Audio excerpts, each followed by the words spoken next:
Question 11 now is express 144 as a product of its prime factors in index form. So we've got 144, and this is just a factor tree. Okay, you should be used to this by now. So we've got I go for whatever prime number goes into 144. Well, I know 2 goes into it because it's even, so 2 and 72, and then I know 2 goes into 72 because it's even, so 2 and 36.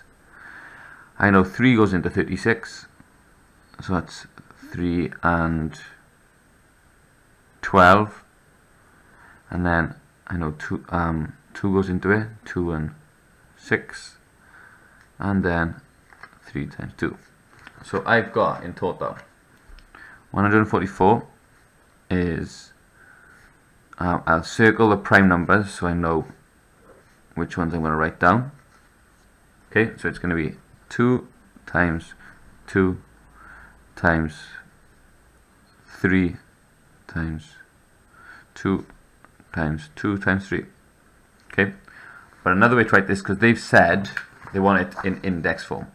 Okay, so I've got 3 marks here. I've got 1 mark for this, 1 mark for this, and then another mark for the index form, which is just basically saying how many times we've got 2's. So we've got 2 to the power of 4, because there are 4 2's in this list, multiplied by 3 squared, because I've got 3 times 3. Okay. Question B now is, given that 60 equals 2 squared times 3 times 5, find the highest common factor of 144 and 60, and then part II is the lowest common multiple of the two numbers. So to do this, I write them both out here, 144 and 60.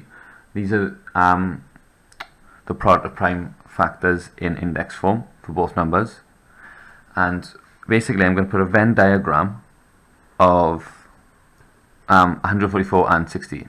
So I know in the middle I'm going to have 2 squared, because we've got 2 squared here and 2 to the power of 4 here, which means left over I'll have 2 squared, okay, for 144.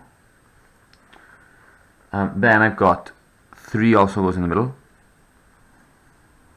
and 3 then goes on the 144. So I've got 2 squared times 2 squared is 2 to the power of 4, and 3 squared, well, I've got 3 times 3, which is 3 squared.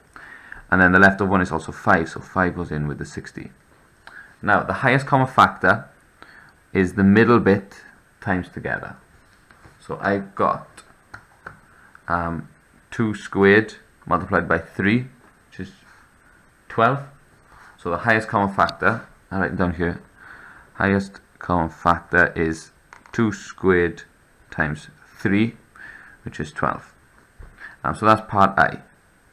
Okay, and then part II is the entire Venn diagram multiplied together. So 2 squared times 3 times 2 squared times 3 times 5. So if I write all this out, I'll get the lowest common multiple. So 2 squared times 3 times, so that should be right. Yep, 720. So the lowest common multiple, which is question II, is 720.